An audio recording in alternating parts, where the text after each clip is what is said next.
अस्सलामुअलैकुम व्यूअर्स, ये competitive exam पर 9th वीडियो है जिसमें हम अकाउंटिंग रिलेटेड MCQs करेंगे। MCQ नंबर 101 से लेकर 110 तक। तो इस वीडियो को स्टार्ट करते हैं। सबसे पहला MCQ है हमारे पास 101, जो कि है for preparing balance sheet prepaid expenses are shown as part of liabilities, assets, equity, none of this. तो बैलेंस शीट जब हम बनाते हैं तो प्रीपेड एक्सपेंसेस को हम किसका पार्ट शो करते हैं? तो प्रीपेड एक्सपेंसेस वो एक्सपेंसेस होते हैं जो हमने एडवांस में पेमेंट्स कर दी होती हैं।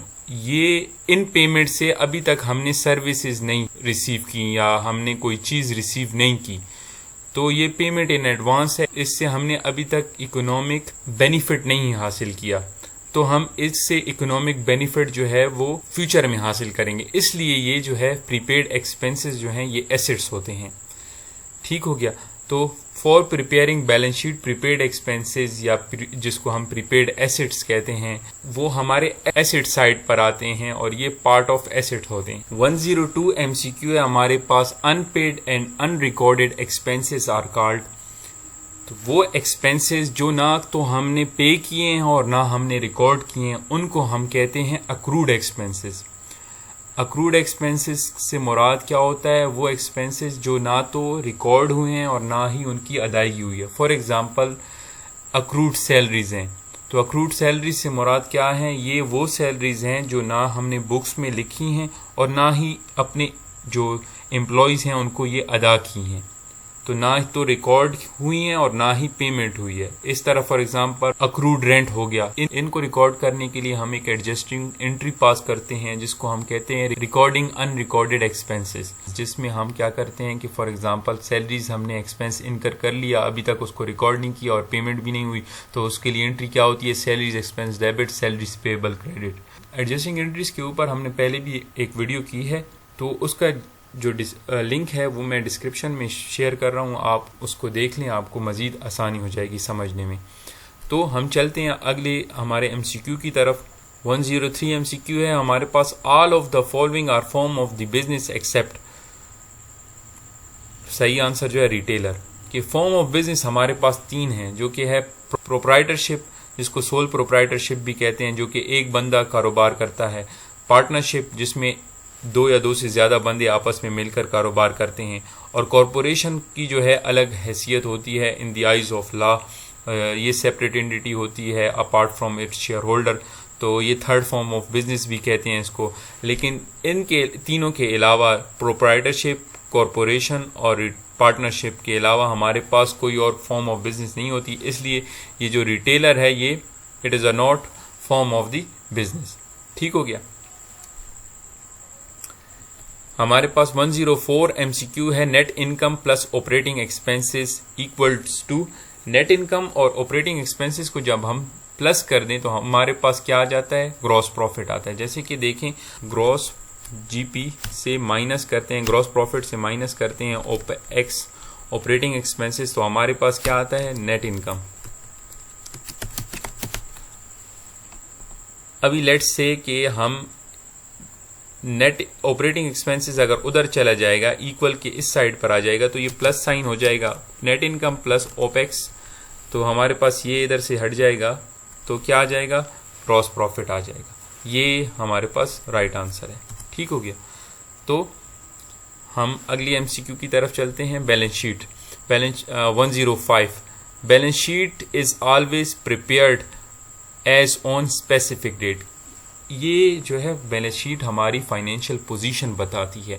फाइनेंशियल पोजीशन जो होती है वो किसी ख़ास दिन पर होती है। जैसे कि दिसंबर 31, 2019 को बिजनेस के इतने एसेट्स थे, लाइबिलिटीज़ उसकी इतनी थी और ओनर्स इक्विटी इतनी की थी।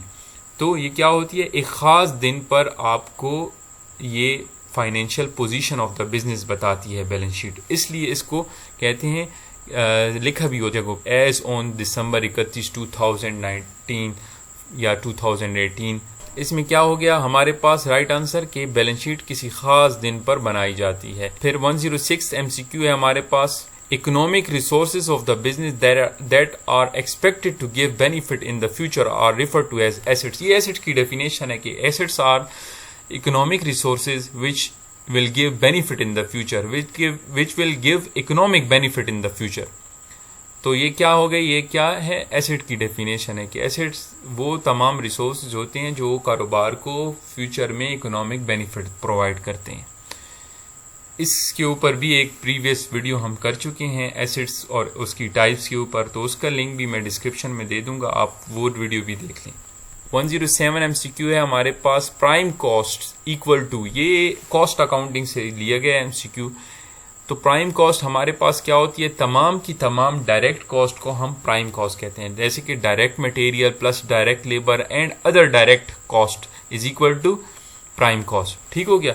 तो ये direct material and direct labour हमारे पास इधर ऑप्शन में है, तो ये किसके बराबर होता है, प्राइम कॉस्ट के बराबर होता है। लेकिन प्राइम कॉस्ट को अगर हम प्रॉपरली डिफाइन करें तो तमाम वो कॉस्ट जो डायरेक्ट है उसको हम क्या कहते हैं, प्राइम कॉस्ट कहते हैं।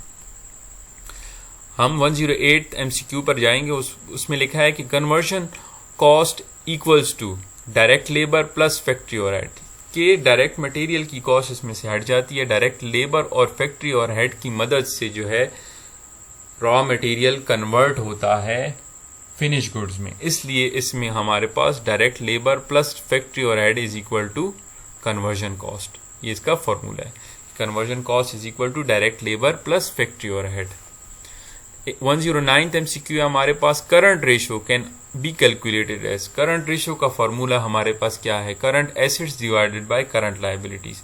फॉर एग्जांपल हमारे पास करंट एसेट्स हैं 200 के और करंट लायबिलिटीज हैं हमारे पास 100 की, तो हमारे पास जो रेशो आएगा 2:1। इसका मतलब क्या है, इसका मतलब ये है कि 1 रुपए की लायबिलिटी को अदा करने के लिए आपके पास 2 रुपए के एसेट्स मौजूद हैं। 100 रुपीज की लायबिलिटी को अदा करने के लिए आपके पास 200 रुपीज के एसेट्स मौजूद हैं। तो इस करंट रेशियो से क्या करंट रेशियो का फॉर्मूला क्या है, current assets divided by current liabilities. 110 MCQ है हमारे पास, the sale of business assets on credit is recorded in, इधर रिकॉर्डेड इन होगा, the sale of business assets on credit is recorded in, तो किस जगह पे रिकॉर्ड होंगे, सेल्स जर्नल में, क्योंकि ये सेल्स हो रही है, नहीं ये गलत है। सेल्स जर्नल में हमारे पास हम जब इन्वेंट्री को बेचते हैं वो आती है इन्वेंट्री, और इन्वेंट्री किस लिए खरीदी गई है, ताकि हम उसको आगे जाकर बेच सकें। लेकिन जो बिजनेस के एसेट्स होते हैं जैसे कि फर्नीचर हो गया, इक्विपमेंट हो गई, वो बेचने की नीयत से नहीं खरीदे जाते या वो बेचने की इंटेंशन से नहीं खरीदे जाते। तो इनको जब हम सेल करते हैं तो इसको हम जनरल में या जनरल जर्नल में, या बाज़ जगह पे हमारे पास जनरल जर्नल आता है, तो इस जर्नल में हमारे पास sale of business assets on credit are recorded. ठीक हो गया। लेकिन अगर वो इन्वेंट्री है और वो हमने बेचने की नीयत से खरीदी थी, तब जो है हमारे पास ये कहाँ पे आएगा, सेल्स जर्नल में आएगा।